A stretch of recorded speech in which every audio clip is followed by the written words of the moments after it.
Hello, friends. Welcome to the Logistics of Logistics podcast. My name is Joe Lynch. Thank you so much for joining us today. Today, I am at the Automotive Logistics and Supply Chain Conference in beautiful Plymouth, Michigan, and I'm here with Frank Bateman. Frank, please introduce yourself and your company and where you're normally based. Hi, my name is Frank Bateman. I'm Vice President of Operations with Ryder Supply Chain Solutions, and I'm based out of Dallas-Fort Worth.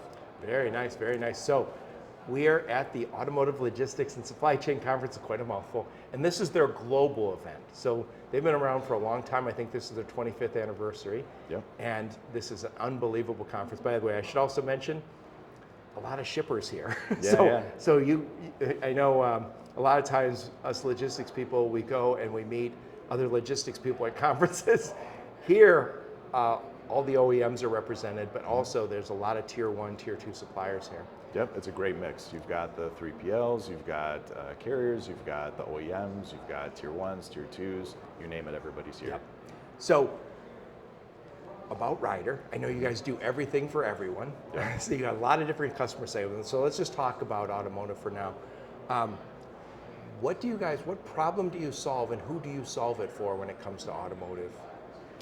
So first off, as far as this conference goes, you mentioned that this is the 25th anniversary. Ryder's been the premier sponsor of this conference since the beginning. We actually sponsored the very first auto logistics conference here in Detroit, so we're very proud of that. When it comes to problem solving, all that, like we work with the major OEMs. Again, we work with the tier 1s and the tier 2s. And we kind of run the gamut, so we do different things as far as engineering, inbound supply chain, we do some outbound supply chain engineering, we work as a carrier, and in many cases we also have distribution centers to support the automotive vertical. Yep. Frank, I said this to you before we hit the record button. I grew up in automotive engineering, so I worked in engineering for years, manufacturing, made the move to the supply chain and logistics a little later. You don't go to one automotive facility where there's not a Ryder truck. And I'm not exaggerating one little bit. They're omnipresent when it comes to automotive. Yeah. And I remember when I started working with you guys years ago, I said, oh, where are you guys based? And I knew you were based somewhere in the Detroit metro area. I was shocked when they said Miami. But I know this is your kind of the heritage for Ryder. I know you guys do a lot of different customer segments, but you've been doing this one for a long time. Yeah, I've actually been working, me personally, I've been working with automotive for the last 25 years since I started with Ryder, basically out of college. Yep. So, I remember at that time I started out on a tier 1 account. I was moved to Laredo, Texas on our cross-border team to do import-export, support a tier 1 that was supporting General Motors. And then, I've done all the different operations and engineering myself, coming up through the ranks. So what are you guys typically doing? I know there's probably no typical when it comes to automotive, but give us a sense for some of the services you provide and who you're providing those services for. So again, a lot with all the different, with the OEMs and with the tier 1s especially, but it runs the gamut. So in some cases we're providing dedicated transportation. That's one of the biggest services that we have. We have a very large LLP or 3PL offering, and then we've got some really big distribution centers, and those DCs are pretty much all over North America. So we're running a bunch of them in Mexico and a bunch of them in the U.S. Yeah, and I think inbound is such an important part of automotive, just-in-time logistics. Yeah. And so talk about that for just a minute, because I think people don't recognize how, I think it started here. I think this was the first business where you said, we're told, you don't ship to us, we pick it up at your location. Talk about inbound.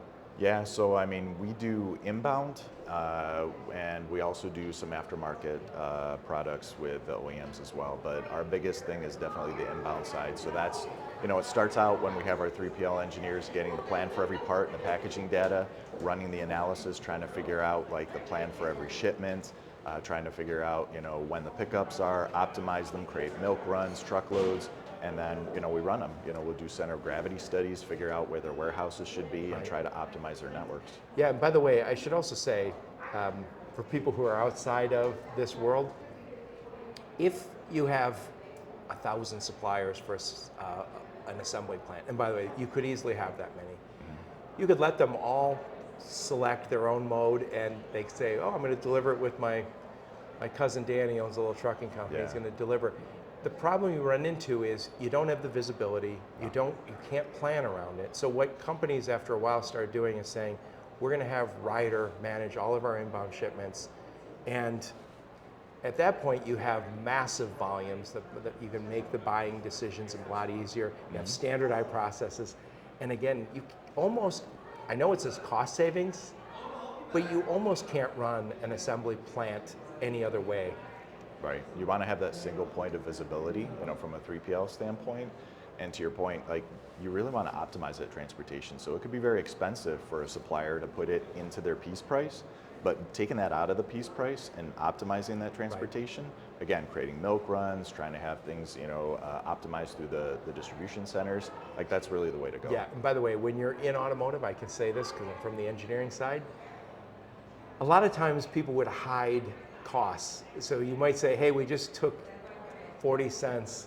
40 cents sounds like nothing. 40 cents on millions of parts is a lot, right? Yeah. And so they would jack It up adds up over they would time. jack up the price of the transportation. I remember running across this years ago where one of the suppliers bought their own trucks and then didn't disclose that, and we were like, why are we so overpaying for this transportation? Yeah, So you paid for the trucks, so you when paid for everything. So when you say, Ryder, we're going to give you responsibility for it, there is a sense for what the price is. And that's, I mean, these are huge issues.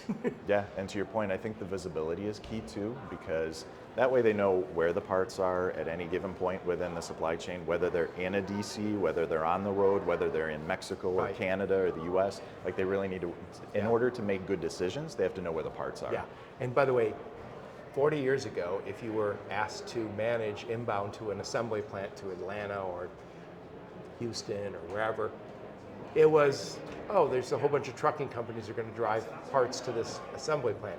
Today, those parts are originating in China and Mexico and Japan and Europe, and They're very complicated logistics networks. Yes, and I've said this earlier today when I was talking to someone. I shipped a lot of parts to China and received a lot of parts from China. It's not unusual for parts to become obsolete on the ocean. Yeah. And you say, I just filled a container, shipped it, and now there's a part change. And you say, call your counterpart and say, scrap that. When it gets there, we'll air freight it over. Yeah. It's just another day in the life of an automotive logistics guy. Well, that's what just-in-time, is all about, right? You have to try and make sure that you get the parts, where they need to be as quickly as possible. So day to day, that we have the scale and the complexity and just the volume in automotive is crazy. But now we've got a bigger problem, is the tariffs. What is that doing to your day-to-day business here in the automotive space? So I don't really have too much of a comment to make on the tariffs, other than it's just one other thing that you need to take into account. And so they need our help. We need to all work together in order to figure out how to optimize based on cost. But by the way, I think we know we're going to be repositioning supply chains. And that's another place where you need not just a trucking company, not just a brokerage. You need somebody who is truly a supply chain partner who says, hey, we'll set up a new operation for you wherever it needs to be set up.